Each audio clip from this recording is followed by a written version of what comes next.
மீன ராசி நபர்களுக்கு இந்த வார பலன். மீன ராசி நபர்களை பொறுத்தவரை கிட்டத்தட்ட 8, 9 2 இடங்கள் ஆக்டிவாக அதிகமாக இருக்குது இந்த வாரத்தில்.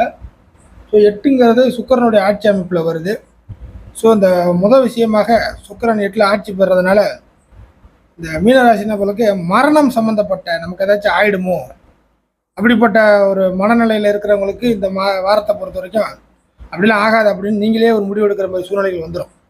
நமக்கு ஏதாச்சும் ஒன்று ஆயிடுமோ, உடல் ரீதியாக ஆரோக்கிய ரீதியாக நமக்கு ஏதாச்சும் ஆயிடுமோ அப்படிங்கிற மாதிரி ஒரு சில நபர்களுக்கு கொஞ்சம் குழப்பம் இல்லை திங்க் பண்ணுறது இந்த மாதிரிலாம் இருக்கும். இது வயசானவங்கன்னு நம்ம சொல்ல முடியாது.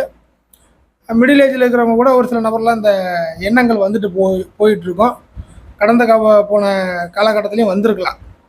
ஸோ அதுக்கு அப்படிலாம் கிடையாது, நமக்கும் நல்லது இருக்குது, நம்ம ஆயிலெலாம் பிரச்சனை இல்லை, உடம்புலாம் நல்லா தான் இருக்கும், சரி பண்ணிக்கலாம் அப்படிங்கிற மாதிரின்னு உங்களுக்கு நீங்களே ஒரு தைரியம் சொல்லிக்கிற மாதிரியான ஒரு வாரமாக இருக்கும் அப்படிப்பட்ட நபர்களுக்கு.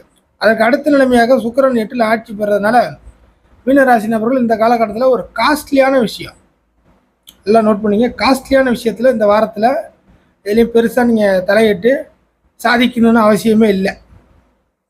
நான் அதை பற்றியா எவ்வளோ பெரிய விஷயம், எவ்வளோ பெரிய காசு அப்படின்னு நான் சாதிச்சிட்டேன் பற்றியா அப்படின்னு மாறு தட்டிக்கக்கூடிய அவசியம் இல்லை.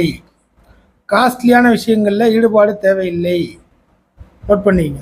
அதே போல் பாக்கியாதிபதி செவ்வாய் ஆட்சியில் இருக்கிறதுனால, 9ல் செவ்வாய் ஆட்சி இருக்கிறதுனால தேவையான விஷயங்கள் என்ன, நம்ம ஜாதகத்தில் அந்த தேவையான விஷயங்கள் இருக்கா அப்படிங்கிற விஷயத்த நீங்கள் அடையிறதுக்கு போராடிங்கன்னா அதுலேயும் ஜெயிச்சிருவீங்க.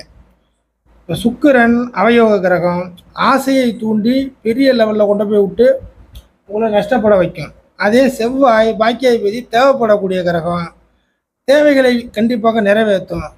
நீங்கள் தவறான ஒரு விஷயத்தை அதுதான் தேவைன்னு நினச்சிக்கிட்டு நீங்கள் நஷ்டப்படுறதுக்கு சுக்கிரன் காரணமாகும். அப்போ தேவையான விஷயங்கள் எதுன்னு உங்களுக்கு தெரியாமல் போகும். இப்போ ஜாதக ரீதியாக வரும்பொழுது எனக்கு இது தேவையா தேவையில்லையா அப்படின்றது தெளிவாக தெரிஞ்சிடும்.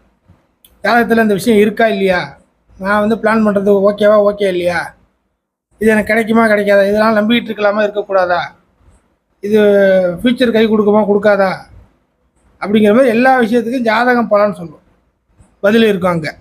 ஸோ அதெல்லாம் தேவையான விஷயங்கள் ஜாதகத்தில் இந்த நேரத்தில் எனக்கு இது தேவை அப்படிங்கிறது இருந்துச்சுன்னா அந்த தேவைகள் செவ்வாயின் மூலியமாக உங்களுக்கு கிடைக்கும். அதுவே தவறான ஒரு ஆசைகளை ஏற்படுத்தி அது தேவையா தேவையில்லையா என்பதே உங்களுக்கு கண்டுபிடிக்க முடியாத வகையில் திடீர்னு மேலே போனீங்க கீழே வர்றதுக்கான வாய்ப்புகளை இந்த சுக்கிரன் ஏற்படுத்த வாய்ப்புகள் இருக்குது. 8ல் ஆட்சி பெறதுனால 8 என்பது திடீர் நஷ்டத்தை குறிக்கும். ஸோ அந்த மாதிரி விஷயத்துலையும் கேர்ஃபுல்லாக இருங்க. ஸோ ஜாதக அமைப்பு நல்லபடியாக இருக்கிறவங்களுக்கு இந்த வாரத்தில் ஒரு ஓப்பனிங், இந்த மாதத்தை பொறுத்த வரைக்கும் ஓப்பனிங் வாரமே நல்ல வாரமாக இருக்கும். கரெக்டான சூழ்நிலை தான், ஒன்றும் பெரிய மோசம்லாம் கிடையாது. ஸோ காஸ்ட்லியான விஷயத்தில் மட்டும் நீங்கள் பெரிய அளவுக்கு உள்ள நுழையாமல் இருந்தாலே போதும்.